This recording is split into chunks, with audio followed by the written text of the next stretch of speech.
Pode começar? Pode. A igreja em Antioquia de Síria. Enquanto isso, os discípulos que haviam sido dispersos na perseguição depois da morte de Estevão chegaram até a Fenícia, Chipre e Antioquia da Síria. Pregaram a palavra, mas somente aos judeus. Contudo, alguns dos discípulos que foram de Chipre e Cirene até Antioquia começaram a anunciar aos gentios as boas novas a respeito do Senhor Jesus. A mão do Senhor estava com eles, e muitos desses gentios creram e se converteram ao Senhor. Quando a igreja de Jerusalém soube do que havia acontecido, enviou Barnabé a Antioquia. Ao chegar ali e ver essa demonstração de graça de Deus, alegrou-se muito e incentivou os irmãos a permanecerem fiéis ao Senhor. Barnabé era um homem bom, cheio do Espírito Santo e de fé, e uma grande multidão se converteu ao Senhor. Então Barnabé foi a Tarso procurar Saulo. Quando o encontrou, levou-o para Antioquia. Ali permaneceram com a igreja um ano inteiro, ensinando a muitas pessoas. Foi em Antioquia que os discípulos foram chamados de cristãos pela primeira vez. Durante esse tempo, alguns profetas viajaram de Jerusalém a Antioquia. Um deles, chamado Ágabo, pôs-se em pé numa das reuniões e predisse pelo Espírito que uma grande fome viria sobre todo o mundo romano. Isso se cumpriu durante o reinado de Cláudio. Então os discípulos de Antioquia decidiram enviar uma ajuda aos irmãos na Judéia, cada um de acordo com suas possibilidades. Foi o que fizeram, enviando as doações aos presbíteros, por meio de Barnabé e Saulo. Amém. Amém. A gente vê a paz, meninas que entraram agora, Esther, Mara, Císera e Rose.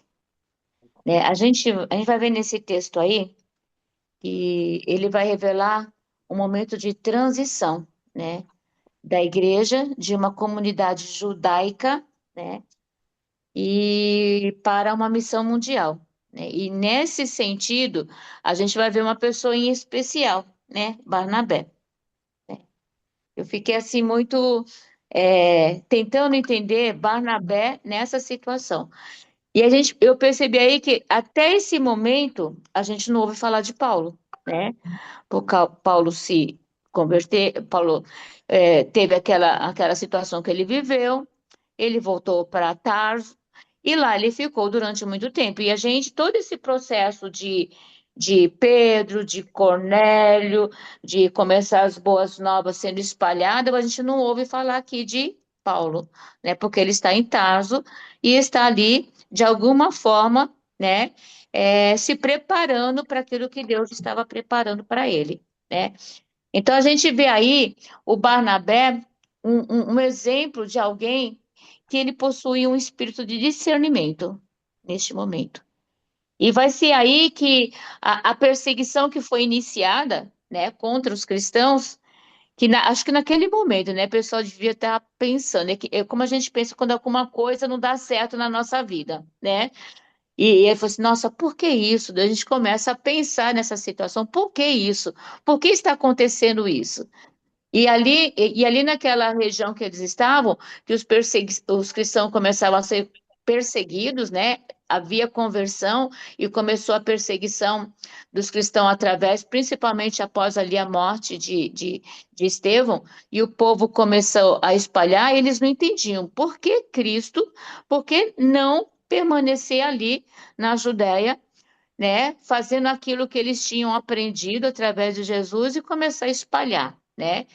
E foi nesse momento que a igreja começa a se dispersar por outras regiões e muitas pessoas começaram a ouvir o Evangelho. Mas eu queria parar um pouquinho aqui para a gente pensar sobre Barnabé, né? Que é uma pessoa que depois a gente, em Atos dos Apóstolos, você não vai ver mais falar muito. Mas nesse momento ele vai ser uma pessoa muito importante. O que que vocês podem falar sobre Barnabé? O que que vocês têm para falar sobre ele? Eu só consigo lembrar da música. Era seu nome, Barnabé, natural de Chipre. Mas olha interessante, o Chipre, os cristãos de Chipre foram aqueles que começaram a questão da evangelização. Mas por que será? Se Barnabé era de Chipre e o pessoal de Chipre começou a evangelização. Porque Barnabé, antes mesmo de começar esse movimento de extensão da igreja, Barnabé também já cumpriu seu papel lá em Chipre. E ele não precisou de holofotes, de todo mundo ver, mas ele começou o trabalho individualmente ali naquela cidade de Chipre. Tanto é que a gente fala que os cristãos começaram a se espalhar, e muitos desses cristãos eram de Chipre, onde Barnabé estava, né? Então a gente vê que a divulgação do cristianismo lá em Chipre começou através de Barnabé, porque ele tinha sido convertido e ele começou o trabalho assim, talvez numa garagem de uma casa, né? Talvez na sala da sua casa, ele começou a falar. Eu penso dessa forma. Se a gente, quando eu comecei a pensar, eu também pensei nessa musiquinha, né? Ele era natural de Chipre, e aí Chipre, você vê em Antioquia, tinha cristãos que eram de Chipre, porque certamente ali, Barnabé ali, naquela cidade, na sua sala ou na garagem da sua sala, ele começou esse movimento de evangelização. Eu não sei se vocês concordam comigo. Eu achei uma coisa interessante nisso também, sabe? Que Pedro achou que ele estava começando o evangelho entre os gentios, mas Deus já estava fazendo esse movimento lá com Barnabé e em outros lugares, Outros lugares. né? Então, acho que a experiência que a gente leu de Pedro e que ele relata aí no começo do capítulo 11 para a igreja de Jerusalém, é para dar segurança à igreja de Jerusalém. Mas o trabalho de Deus já estava se expandindo sem eles, né? Eram as formiguinhas, né? Que tinham vivido aquela situação toda lá na Judéia, né? Paulo foi Pedro foi o estopim, né? Porque todos ouviram falar, mas o trabalho já estava sendo produzido. E eu vejo em Barnabé este homem, né? Que não precisou de um holofote muito grande na vida dele, mas ele entendeu Jesus Cristo e ele, na cidade dele, começou a falar sobre Jesus Cristo. Aí a gente vê que lá na Antioquia, né, e naquela região da Antioquia, tinha muitas pessoas da terra de Barnabé que já estavam fazendo o trabalho, sem precisar daquele holofote que existia antes, né, com Pedro, mas o trabalho de formiguinha que a gente faz, né, são os pequenos missionários, né, que a gente vê trabalhando nas pequenas igrejas que começam a surgir numa garagem, numa sala, numa reunião de um PG, numa reunião de discipulado. Então, Barnabé é esse que não se preocupa, eu não estava preocupado com, né, o aparecer, mas em trabalhar diretamente no olho a olho, no abraçar, no falar, no testemunhar naquele momento. E aí, quando começa a crescer, né, o cristianismo começa a crescer, muitos da cidade de Barnabé já estavam fazendo o trabalho que era necessário fazer para a expansão do cristianismo, né? É interessante a gente retomar o Barnabé do capítulo 9, né? Quando fala que no 27 que Barnabé tomou Paulo, naquele momento que Paulo chega e ninguém está confiando no que está acontecendo. E aí Paulo termina falando que ele foi para Tarso. Aí aqui no capítulo que a gente está lendo, ele fala no 26, no 24, que ele era homem bom, cheio de Espírito Santo, tal, no 25. E partiu Barnabé para Tarso à procura de Saulo. Então, assim, dá a entender que também ele era um homem muito determinado, né? E que entendia os propósitos de Deus. Porque a gente viu que Paulo fica um tempo lá em Tarso, que eu não lembro mais quanto. É, isso que eu ia Um falar, ano. 14 anos. Depois que ele fala isso em Gálatas. Depois que ele vai lá, depois de 3 anos ele vai para a Judéia, e depois ele vai para Sim. Tarso e fica 14 anos lá. Então, veja, Barnabé já estava ativo há todo esse tempo. Porque ele acolhe Paulo lá, Paulo vai para Tarso, então fica 14 anos, e aqui ele fala que ele vai buscar Paulo em Tarso.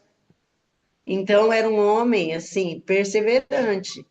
Porque a gente sabe que nesse tempo aqui, muitos, aqui parece os que perseveraram, mas pense em quantos desistiram para não negar Jesus depois, no tempo da perseguição dos romanos, né? Então, é muito interessante a gente ver aqui que ele realmente foi aquele que deu a mão para Paulo e agora foi buscar Paulo. Achei isso aqui muito interessante, E, e fazer além, essa ligação. e além de ele esperar esses 14 anos, da onde ele estava para Antioquia, era uma distância de 150 quilômetros. 150 quilômetros. Mas ele viu, por quê? Porque Barnabé era um homem que tinha discernimento espiritual. Ele conseguiu entender que o que aconteceu com Saulo há 14 anos, né, naquele momento seria aproveitado Oi, apagou aqui a luz. Seria aproveitado na vida dele, de alguma forma, né? E ele foi lá atrás, né? Atrás daquele que poderia ajudá-lo naquele momento, né? Nossa, a gente apagou a luz aqui, dá para mim, dá para ver, né? Apagou a Dá, luz aqui, dá pra- E né? também, Eu e acho Então a uma também gente, coisa foi ele que interessante. Eu, hum, fala, Opa, Mara. né, que a gente tem uma ideia, pelo menos eu tive, né? Parece que as coisas aconteceram tudo assim, de uma vez, né? Tudo, a igreja já foi criada, o evangelho já foi se expandindo, na verdade, a hora que você vê esses detalhes, né? Não foi uma. Quantas vezes a gente fica achando que, na nossa igreja, pô, não está acontecendo nada, sei lá, a gente está, parece que estagnado, mas só que as coisas não são, né? O tempo de Deus é o tempo de Deus. 14 anos Paulo ficou estudando lá, separado. Então, assim, o movimento da igreja não foi essa explosão que, né? Não foi como é que chama aquele. Eu lembro de uma época da minha igreja que teve um tal de um evangelismo explosivo, acho que era uma coisa assim o nome da. E era uma coisa que toda a gente tinha que sair, todo domingo a gente ia lá para os bairros mais afastados e tinha que ser aquele negócio tal. Então, eu entendo que é bom para a gente ler isso e perceber que Deus vai confirmando, né? Ele vai fazendo e ele não tem essa pressa que a gente acha que tem que acontecer, tem que ser, né? Interessante. Né? Eu fico pensando assim, ele tinha uma disposição em reconhecer e desenvolver o potencial das pessoas, o que ele fez com Saulo, né? Saulo teve uma mudança de vida, mas não era o momento certo dele estar liderando a igreja, porque ele precisava de tempo de maturação. Precisava daquele tempo de maturação. A gente vê aí na igreja quantos sobem ao púlpito sem esse tempo de maturação, né? Sem esse tempo de preparo. Aí, quando vem a primeira situação difícil, né? Não consegue segurar, né? A situação que está acontecendo, né? Então, para Barnabé, era o tempo de maturação de Paulo ficar ali 14 anos, ficar ali entendendo, não o judaísmo, mas o cristianismo, né, que surgiu do judaísmo. Porque do judaísmo ele entendia, né? Mas ele não entendia dessa mudança de chave que estava acontecendo. E ele precisava interiorizar tudo aquilo que ele ouviu falar, né? Que ele ouviu falar para ele entender qual seria o ponto importante dele nessa situação que estava vivendo agora. Tudo bem? Eu Né? ia falar que Barnabé foi o que vendeu o terreno também lá e deu no começo, né? Isso, Olha, isso. Mostra assim é mesmo. as características dele, né? A generosidade. E, É, ele, A Esther escreveu aí, né? Como será que nós seremos lembrados? Porque o que fala de Barnabé é exatamente homem bom e piedoso, cheio, né, de esperança e isso. fé, Não. cheio do Espírito Santo. Isso, cheio de discernimento, né? Aqui na igreja, a gente fala assim, a gente pede muito para Deus sabedoria, conhecimento e entendimento, mas a gente esquece de pedir discernimento espiritual diante de determinadas situações, né? Porque às vezes a gente começa a fazer as coisas sem discernimento daquilo que pode acontecer, daquilo que Deus vai fazer naquela situação que a gente está vivendo, né? E muitas vezes, não sei como, mas às vezes a gente consegue colocar os pés pelas mãos, por quê? Falta discernimento em algumas situações que está acontecendo. Por exemplo, discernimento espiritual de esperar Paulo durante 40 anos. Ó, Paulo está lá em Tarso, 40 anos, né? E está ali quietinho, durante 14 anos, e está ali quietinho. No momento que ele foi acionado, Barnabé foi acionado, ele falou assim: não, vou lá naquele que está ali há 14 anos, porque ele vai ser importante. Porque ele vai ser importante. Porque o histórico dele no passado determinou que alguma coisa Deus iria fazer na vida dele naquele momento.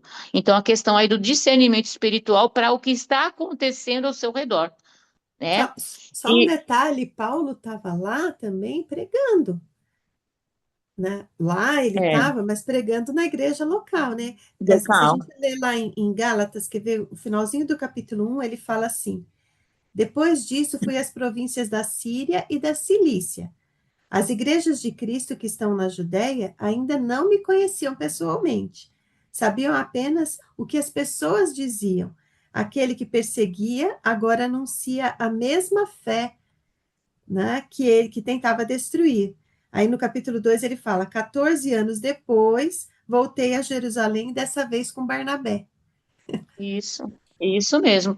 E foi nesse momento que Barnabé é enviado pela igreja para saber o que está acontecendo nas regiões próximas, porque devia ter ouvido alguns movimentos, não, vai lá, Barnabé, você que é aquele que a igreja sentia confiança, porque ele é homem que tinha discernimento espiritual, é um homem que sabe o que está. O pessoal conhecia Barnabé, então você vai lá e vai ver o que está acontecendo.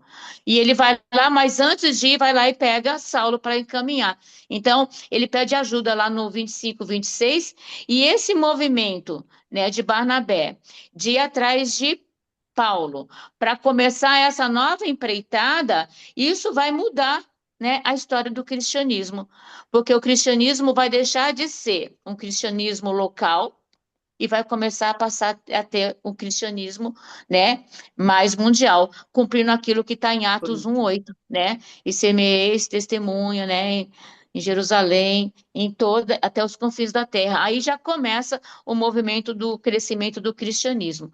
E Paulo vai se tornar um grande missionário, né, da igreja primitiva, né?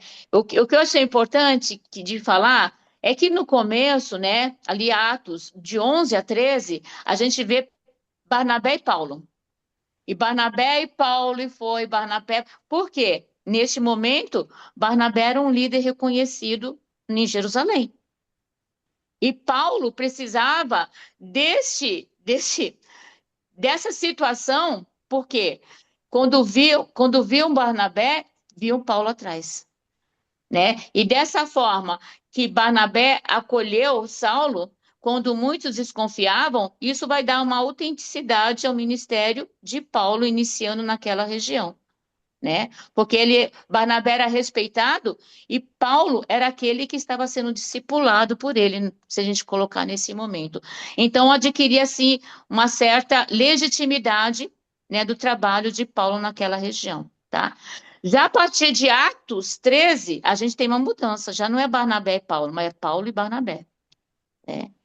E o que eu estava vendo nesse momento aí, que a partir dessa mudança, a gente não vê um questionamento de Barnabé. Como? Agora é ele que está na minha frente? É ele que está liderando? E a gente vê a questão da submissão de Barnabé, né? Dentro dos planos de Deus para o crescimento do cristianismo. Né? Não houve um legalismo dele, né? Ele fala, não, mas sou eu que comecei, eu que introduzi. Mas Barnabé vai entender que é necessário que Paulo comece a liderar esse movimento a partir daquilo que Deus usou naquele momento. Alguém quer falar Quem alguma quer falar coisa? mal?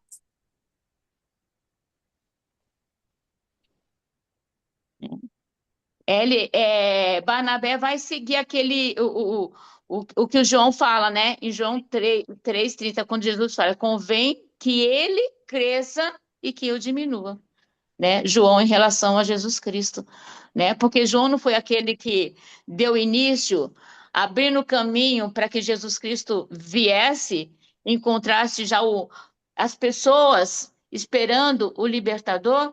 Então, Barnabé, nesse momento, ele vai trabalhar da mesma forma, né? Agora ele sai de campo, né? A gente vai ver mais adiante que vai ter um conflito entre Paulo e Barnabé, que a gente pensa que no momento, acho que na igreja naquele momento, como? Barnabé e Paulo brigaram, como? Mas a gente vê nesse momento também a ação de Deus para que houvesse outros lugares a ser atingido, né? E aí Barnabé pega o outro discípulo e Paulo vai com outro, porque Paulo já estava preparado, né, para esse caminho. Então a gente vê, eu percebo assim que Deus usou um homem que não buscava um destaque pessoal, né? Mas ele tinha capacidade de discernir a graça de Deus e encorajar outras pessoas a crescerem no seu chamado. Né? Não é aquele que aparecia, mas aquele que produzia, aquele que ajudava, aquele que acolhia, né? Então, achei muito assim, quando eu comecei a ler isso, eu falei assim, deixa eu pesquisar um pouquinho sobre Barnabé, né? Porque a mudança da liderança não afringe a posição dele diante da igreja, porque ele conhecia o papel dele na igreja, né? O papel dele era de colocar à frente aqueles que iam fazer o trabalho que Deus tinha definido para o crescimento da igreja. Alguém quer falar Toda, mais alguma coisa? toda vez Hum, que a gente observa uma pessoa que conhece a sua identidade em Deus, que está tranquilo com a sua identidade em Deus, a gente vê a pessoa tentando fazer com que os outros cresçam, fazer com que os outros sigam, porque ele sabe que ele não vai dar conta de espalhar o evangelho sozinho. E toda vez que você vê uma pessoa autocentrada, em que ele não consegue desenvolver liderança, em que ele não consegue passar o bastão adiante, a gente vê a insegurança da pessoa na sua posição com Deus, né? Quantos líderes e a gente vê que não conseguem enxergar a sua própria identidade e aí vai ficando em si mesmado. Eu vi um rapaz falando num programa de um pastor americano, não sei se vocês ouviram isso, que esse pastor ele pregou um dia na igreja e a pessoa falou para ele assim: Uau, pastor, que pregação maravilhosa! E aí ele ficou tão feliz com aquilo que ele falou: Não, eu vou me esforçar mais, eu vou fazer uma pregação melhor. E foi fazendo, e a cada domingo, quando ele saía, ia para a porta, as pessoas falavam: Uau, pastor, que coisa de pregação, tal. Até que um dia um homem falou para ele assim: Pastor, eu nunca poderia fazer o que o senhor faz, porque é de um nível de conhecimento, de profundidade maravilhoso. E o Espírito Santo falou assim: Você não foi chamado para isso, falou para ele. Porque se ninguém pode fazer o que você faz, você não está pregando o Evangelho de Cristo. Você tem que pregar simples de um jeito que qualquer um saiba pregar o Evangelho de Cristo. Essa é a igreja de Cristo. E aí ele disse que mudou completamente a visão da igreja, né? E aí ele falou, hoje em dia qualquer pessoa da plenária pode pregar lá em Pode cima, pregar. porque... Né? É, Oi, tá bom? Edith. Fala, Fabi. É, isso que a Edith me falou, realmente, às vezes eu vejo e dá aquela impressão que se a pessoa vai passar o que sabe, parece que vai diminuir, né? E pelo contrário, a gente só aprende mais, né? Eu tiro por mim que não sei praticamente nada. E cada vez que a gente fala alguma coisa, vem a outra pessoa com outra opinião, com outro questionamento, e assim a gente vai aprendendo.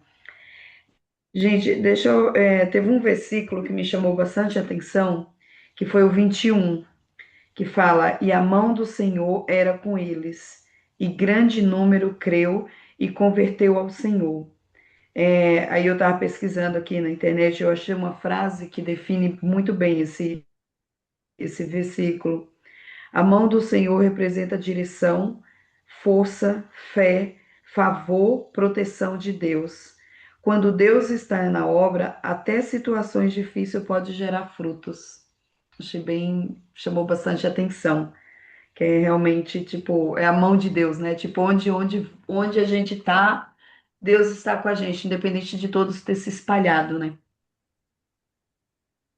E Outra parte que me chamou bastante atenção, e isso eu até dei uma pesquisada sobre, eu nunca tinha ouvido falar, por Deus, eu já li, já até li a Bíblia toda, mas tem livro que eu sei que eu li porque eu li. Esse Ágabo, né, que falou sobre a fome. Eu dei uma pesquisada aqui, mas eu não achei muita coisa sobre. Vocês conseguem falar um pouco mais? Nunca tinha ouvido falar. eu também não pesquisei. Eu me detive mais a Barnabé e a situação histórica que eu não pesquisei. Na hora que Dentro eu do, falei, me chamou um pouco a atenção. dentro do cristianismo, sempre houve muito do judaísmo, né, gente? Porque, como a Edna disse lá no começo, a origem do povo, né, vem de lá. E a questão da profecia, ela sempre foi muito marcante dentro da igreja. É que depois foram banalizando a profecia de tal forma que hoje a gente tem até medo de falar sobre profecia, porque senão parece que o cara é adivinho, né? É um vizir, assim. Mas eu também me chamou a atenção o Ágabo, e eu fui pesquisar um pouquinho, e era dessa linha profética que existia dentro da igreja, né? E o interessante aqui, olha para vocês verem que é aí que talvez seja a chave para a gente entender a profecia dentro da igreja, é que ele profetiza que vai haver fome, e a partir dessa profecia a igreja é edificada com a provisão. A profecia é a maneira que Deus encontrou, através da vida do Ágabo, é a maneira que Deus encontrou para já ser o provedor da igreja, para a igreja não passar necessidade no futuro. Eles nem estavam sabendo da fome ainda. Por isso que quando a gente vê a igreja mal das pernas financeiramente e a gente fica tenso, preocupado, é um relato importante, né? Da gente fala, não, existe a profecia e existe a provisão de Deus, né? E Ô, Ágabo vem Edith, dessa linhagem de profetas judeus, né? Ele era tinha essa mesma formação, vamos dizer assim, né? Alguém falou alguma coisa? oi, sou eu. O Edith, poderíamos falar o Ágapo seria um improvável por não falar tanto dele na Bíblia? Sabe, Não? essa ordem de importância hierárquica, por isso que Barnabé não estava nem aí com esse negócio de Paulo aparecer mais que ele, porque isso não é relevante dentro do cristianismo. O Uhum. importante dentro do cristianismo é Cristo. Toda vez que a gente sai fora de Cristo, mesmo que fosse Paulo, você sabe que eu tenho até medo, às vezes, das igrejas mais tradicionais, assim, Somente a igreja presbiteriana, que ela é muito ligada aos ensinamentos de Paulo, né? Muito apegada, porque ele realmente era um grande teólogo, mas Paulo mesmo diz que não é ele, que é Cristo, né? E então, tem pessoas que não têm nem o nome citado na Bíblia, e a gente sabe que foram É. extremamente importantes. Eu lembrei agora daquela aula que a Edna falou da gente, do cara que abre a porta, né, Edna? Porque ele era como é que você usou? Eu achei tão bacana aquela. Protagonista? Ele era o protagonista. O cara que abre a porta é o protagonista da história dele ali, né? Mas mas é importante a gente perceber que, olha, Antioquia era uma cidade cosmopolitana, é uma cidade multicultural, mas é uma cidade que começou a ouvir o evangelho, ela se tornou uma cidade missionária dentro de todo aquele crescimento que estava acontecendo a partir de Jerusalém. E quando surgiu o primeiro problema, né, que a Fabi falou, foi a primeira que se envolveu em ajudar aqueles que estavam necessitados diante da questão daquele período de fome que aconteceu em Roma. Então, a gente percebe aqui que Antioquia, ela estava atenta a tudo aquilo que estava acontecendo, não somente da questão espiritual, porque foi a partir de Antioquia que começaram as viagens missionárias de Paulo, mas também com relação às necessidades físicas, né? Questão alimentação, daquelas que foram originária da sua intenção missionária, ou foi aquela que precederam a origem da igreja Antioquia. Então, essa igreja, esse centro cosmopolitano, também ele tinha uma influência religiosa, uma influência intelectual dentro das demais cidades que estavam sendo cristianizadas através das viagens missionárias que foram decorrentes, né, de Paulo. Porque ele ia chegando, e essa expansão, quando ele chegava lá nas sinagogas, tinha gente que queria ouvir falar desse novo cristianismo que estava crescendo, né? Que era diferente daquilo que eles ouviam na sinagoga através do judaísmo. Né? Então a gente vê que nesse momento aqui, nesse período da expansão do cristianismo, Antioquia, além de ser um centro comercial e multicultural, ele passa a ser um centro, né, uma sede, né, onde ocorreu essa questão da expansão do cristianismo através das viagens missionárias. Então, o que antes parecia um problema, né, à luz daqueles que estavam ali em Jerusalém, à luz daqueles que não entendiam o movimento que estava acontecendo, a dispersão, a gente vê que Antioquia começa a juntar e a entender que o cristianismo continuava a crescer e precisava se expandir.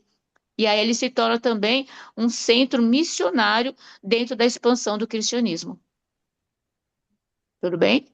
Só para que eu fui lembrar onde estava escrito também, só para terminar o Ágabo, ele é o mesmo profeta que vai falar para Paulo depois, no capítulo 21, que eu estava pesquisando aqui qual capítulo que era, o capítulo 21, ele é que vai falar, 21:10. Ele é que vai falar, ó, muitos dias depois, chegou da Judéia um profeta chamado Ágabo. Ele veio ao nosso encontro, tomou o cinto de Paulo e ele amarrou os próprios pés e as mãos e disse, o Espírito declara, assim o dono deste cinto será amarrado. É ele que vai também fazer essa profecia, né? Também tem a ver com a igreja, com a expansão do reino, né? A profecia sempre tem esse viés, né? Só para terminar, desculpa, Ed. É isso, Repete querida. aí qual que é o capítulo aí, só É para o anotar. 21, Edna, 21:10. 21:10, tá, obrigada. Então, e através dessa expansão, né, do cristianismo, a partir de Antioquia e as viagens missionárias, Deus estava mostrando que a salvação em Cristo não era apenas para os judeus, mas até os confins da terra, para todo mundo, né, que estava ali naquela região.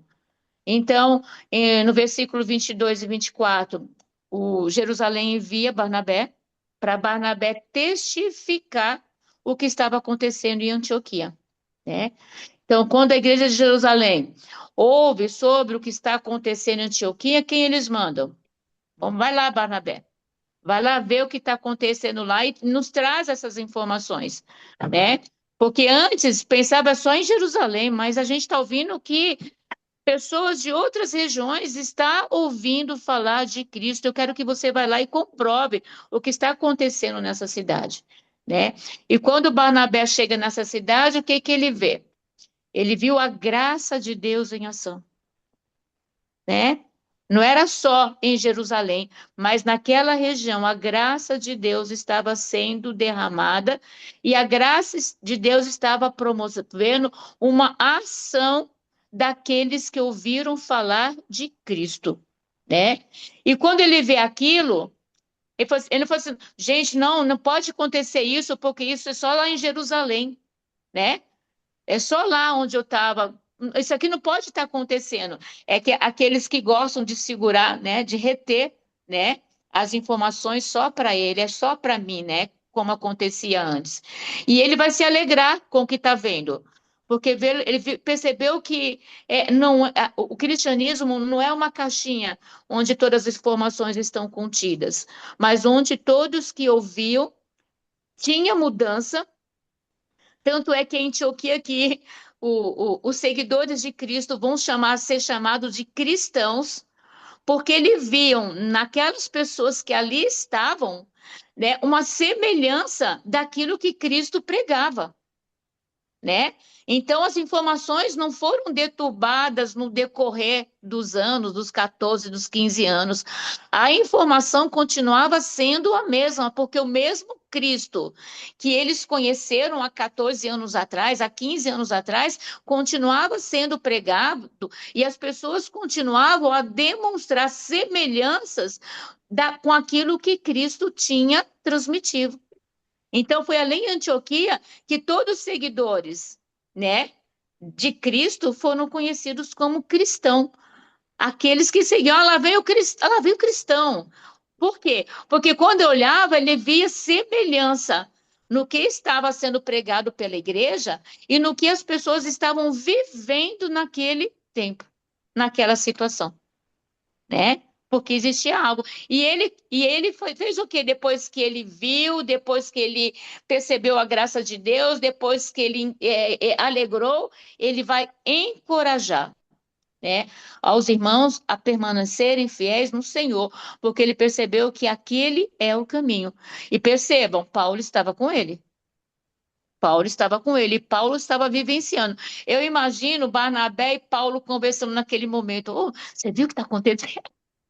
Olha o que está acontecendo. E eles começavam a perceber que estava tudo dentro, né, daquilo que foi previsto, né, que ia acontecer através da expansão do cristianismo, né?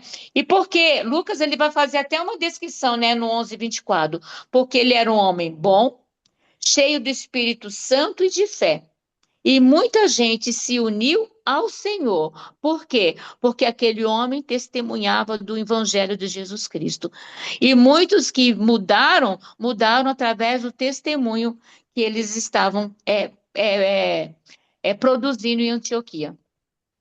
Por isso que eles foram chamados de cristão naquele momento. E a gente hoje, né? Esses dias, uma amiga minha, domingo, veio me buscar para tomar café. Ah, você está muito dentro de casa, está cheirando até mofo. Vamos tomar café na padaria. E a gente sentou, a gente chegou na padaria às 10:30 da manhã. Nós saímos de lá 3:30 da tarde, conversando, né? Aí veio uma atendente, ela viu a gente conversando, ela chegou para assim, vocês são cristãs, né? Né?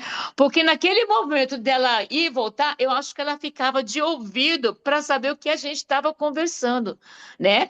Porque não foi uma forma da gente falar, né? Mas foi uma forma da gente testemunhar, né? Que existia algo diferente da gente ter sentado ali 3, 4 horas conversando e de forma agradável, de forma, né, tranquila, e ela começou a perceber isso. Eu imagino que lá em Antioquia, com os cristãos era a mesma coisa. Eles se reuniam para conversar e todo mundo que passava, falou assim, nossa, esse grupo tem alguma coisa de diferente, né?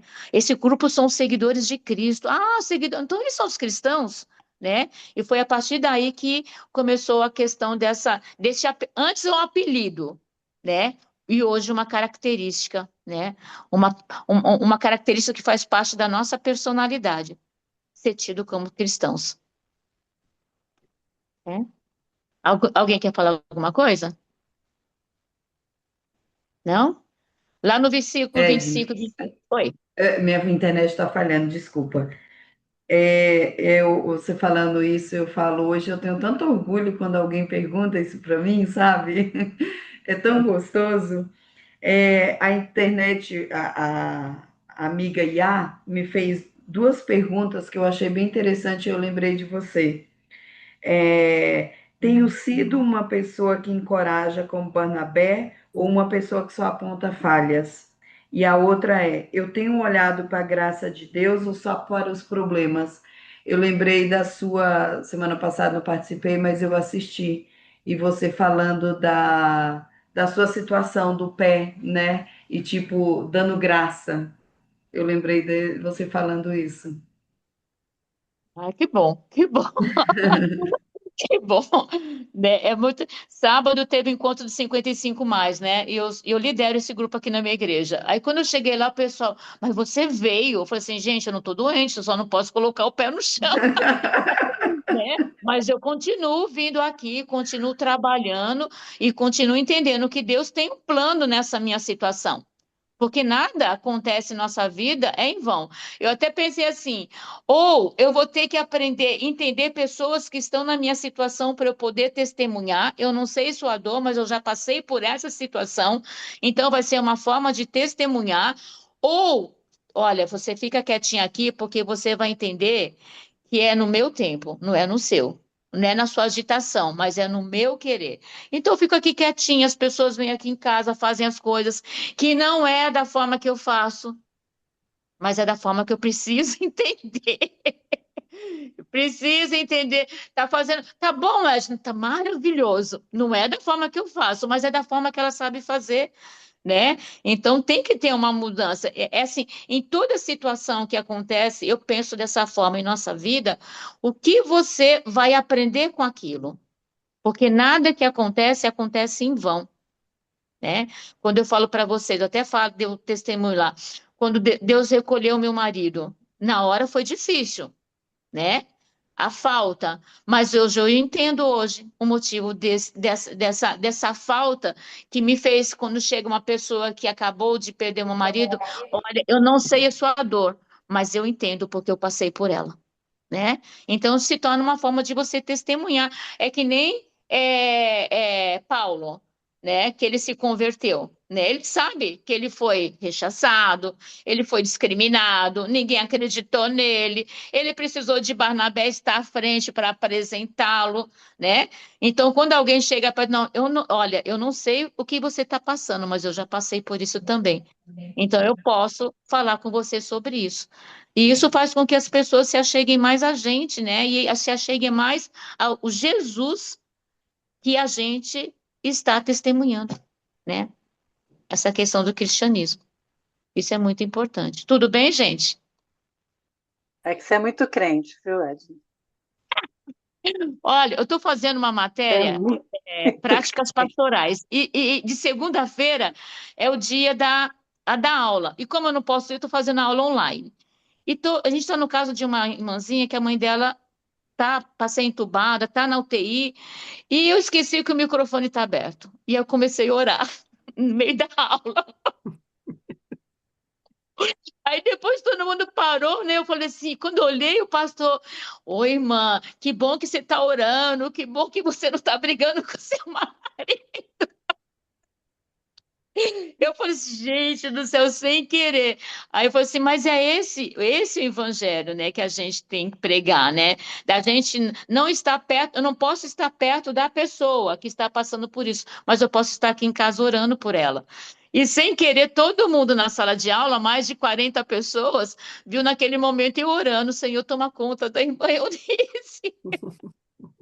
Daí isso é muito importante, né? Quando a gente vive essa situação e ela acontece de forma que você não tem padrão. Não, hoje agora é hora de orar, agora é hora de fazer, porque a nossa vida toda deve ser uma vida guiada por Cristo, né? E sem querer a gente acaba testemunhando dessa forma, né? Porque a gente se torna cristão, é conhecido como cristão. Tudo bem, queridos?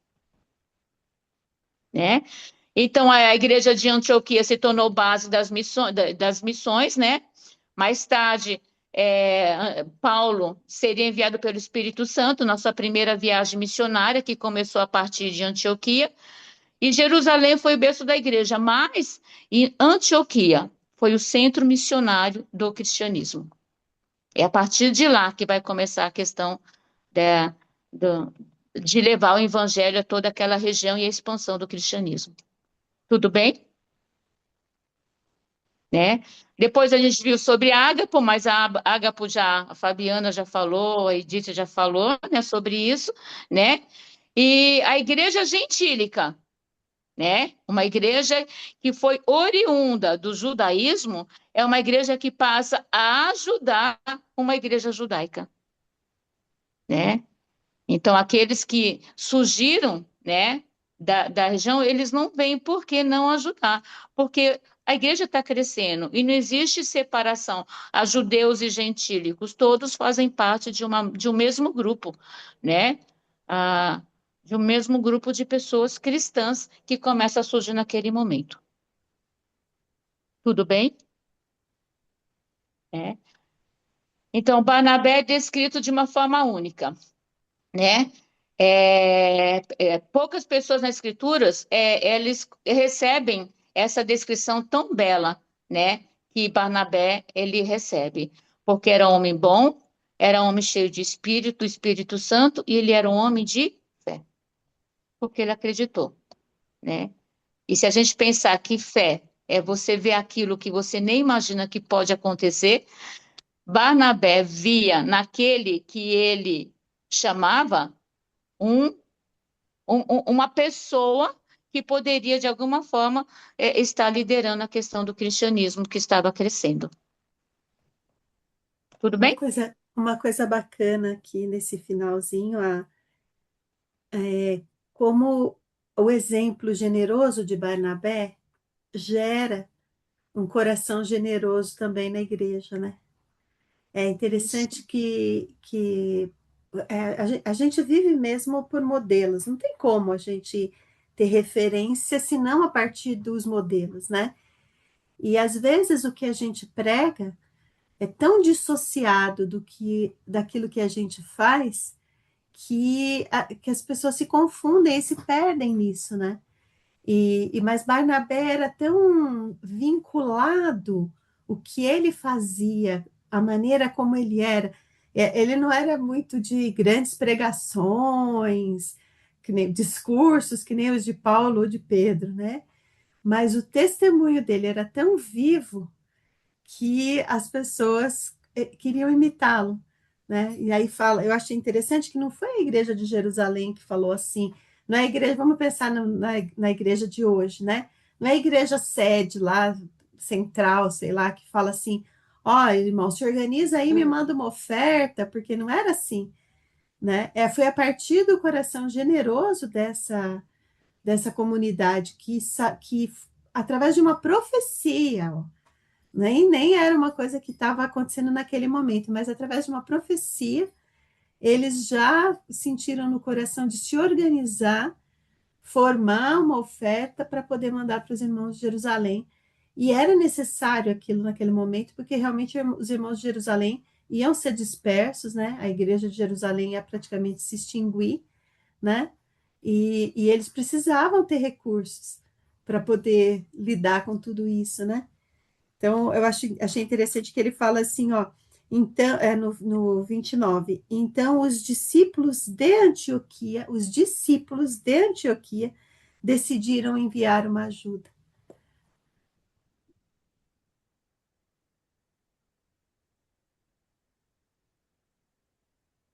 Hum. E ele já era generoso desde o início, né? Quando ele vendeu, quando a igreja estava se iniciando, quando ele vendeu, eu fico pensando como as pessoas, ele tinha uma respeitabilidade diante das pessoas, né? Porque as pessoas não viam do falar, mas da ação dele em relação a quem ele não conhecia, mas naquilo que ele cria, que era o Cristo, Bom, né? e um coração que não era preconceituoso também, né? Imagina se eles É. mandassem alguém lá de Jerusalém para esse lugar e a pessoa visse a mesma cena, mas ia falar coisas do tipo assim: nossa, eles são gentios, eles não estão lavando a mão para comer. Ou se fosse se apegar, ou eles não estão sendo circuncidados, né? Se fosse uma pessoa que se apegasse às regras dessa igreja mãe, ao invés de olhar para aquela comunidade culturalmente como ela era, né? Essa característica de Barnabé também é importante, né? Ele era uma pessoa, bom, ele era cipriano, né? Ele era de Chipre, ele era judeu, então ele tinha a cultura judaica, era uma pessoa que, se a gente fosse pensar hoje, a palavra da moda é cosmovisão, né? Se a gente fosse pensar na cosmovisão do Barnabé, era de um cipriano, de um judeu, de um homem viajado, né?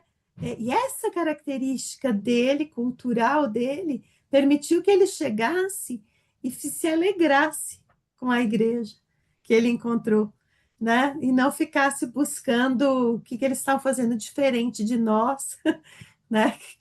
Que culto maluco é esse deles, né? Que poderia matar também a igreja, né?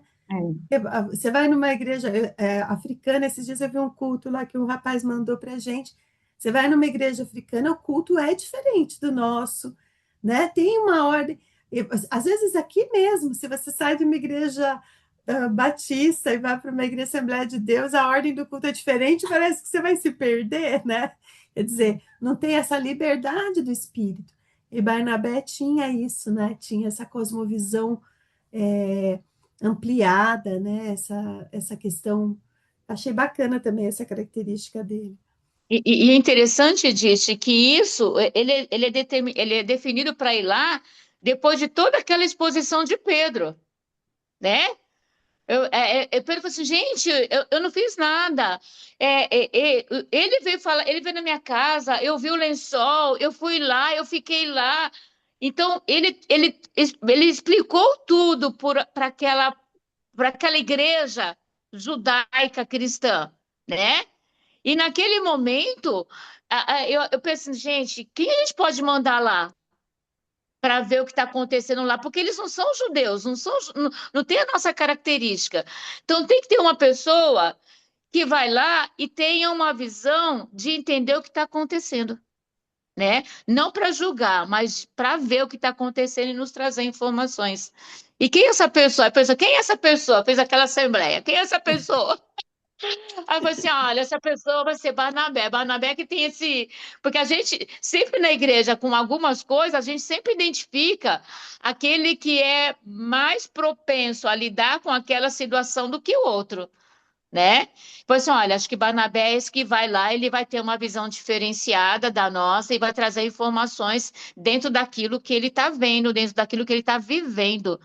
Porque não existe separação dele do que é judeu e do que não é judeu, do que é gentil e do que não é gentil. Ele vai ter uma versão à parte do legalismo que a gente está trazendo, que é pregado. Né? É. É bem bacana pensar a igreja hoje, olhando para Atos, né, gente?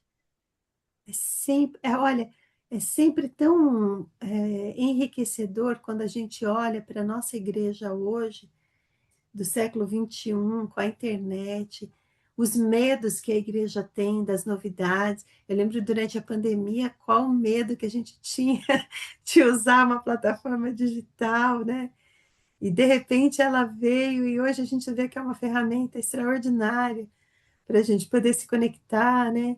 E, eu acho que essa olhar para a igreja e olhar para as características desses fundadores da igreja nos traz uma referência tão positiva, né? Para a gente poder saber que na igreja vai ter discussão, saber que na igreja vai ter dificuldade, vai ter perseguição, vai ter injustiça, né? Vai vir sobre a igreja essa perseguição, vai vir sobre a igreja. Isso não é que Deus tá testando, castigando, mas é o tempo da igreja, né? Vai ter divisões, né? Eu lembro quando a 12 de maio foi dividida e a gente falava, meu Deus, agora, né? O que vai acontecer? E aí uns vinham para brigar por causa do patrimônio, quem vai ficar com o patrimônio? E, né? E aí, de repente, a igreja, hoje eu nem estou lá, né, naquela igreja, mas a igreja continua lá, né? Continua pregando o evangelho de Jesus, né? Quer dizer, como é que essas coisas dentro da igreja podem desestimular a gente se a gente não conhecer a história da igreja, né? Conhecer, a igreja tem que saber da sua história, tem que saber que a sua história é atrapalhada, é entroncada, tem, tem essas diferenças, tem essas coisas, mas o Senhor é o dono da igreja, o Senhor é o que lidera, ele é desse jeito mesmo que ele colocou e chegou no século XXI, né? 20 séculos depois, 20 séculos depois, a gente continua falando de Jesus e continua com os mesmos perrengues. Mas você sabe o que eu acho interessante? Porque isso se torna história. E quando a gente olha e vê a história, e a gente vê aonde a gente está, a gente começa a avaliar. Foi por isso que passamos por aquilo para chegarmos no que somos hoje. Porque se não houver a história, e a história ela acontece conflitos, acontece dificuldades, e nesses conflitos e dificuldades a gente vai crescendo, né? Eu estou aqui, a moça perguntou, Edna, se Deus é amor, por que existe tanta dor, tanta doença, tanta dificuldade? Eu falei assim, porque Deus, ele quer que você entenda a ação dele na sua vida. Porque é como um pai que dá tudo para o seu filho. O filho dele, que o pai que dá tudo, nunca vai valorizar o que tem. Mas Deus, ele quer dar para você, mas quer que você valorize a sua saúde. Quer que valorize a situação que você está vivendo com a sua família, porque você vai olhar, poxa vida, naquele tempo eu passei isso, isso, isso, mas hoje minha família está aqui, forte. Apesar do que aconteceu, nós permanecemos fortes, né? Ela falou assim: "Ah, eu não entendi. Agora isso ficou muito mais claro. Você tá para você hoje o que você está vivendo é dificuldade, mas eu penso que para você hoje é Deus te preparando para algo melhor que Ele tem para te dar. E se você não passar por isso, quando você receber, você não vai valorizar, porque não houve esforço, não houve mudança, você não estabeleceu critérios. Então, às vezes, a gente passa por situações difíceis, não é porque nós temos um Deus que está lá, não vamos fazer difícil, não, mas Ele quer te preparar. Olha, você lembra aquele período que você aconteceu isso, isso, isso? Aconteceu isso porque eu queria isso. Aí você fala, assim, eu penso dessa forma. Olha, é por isso, foi por isso, né? Foi por isso que eu consegui hoje estar aqui com vocês, né? Pelo histórico que eu vivi e que na hora que eu estava vivendo eu não entendia, né? Porque depois de 22 anos de casado, porque depois de tanta coisa, eu estava vivendo aquela situação. Foi para mim estar aqui neste momento. Eu não sei, estou aqui na cadeira de roda, aqui não posso andar. Eu não sei o que Deus vai querer daqui com essa situação, mas eu sei que vai ser algo extraordinário, como é algo extraordinário estar aqui com vocês hoje. Amém. Vamos orar? Já terminou? Angélica, ora por nós?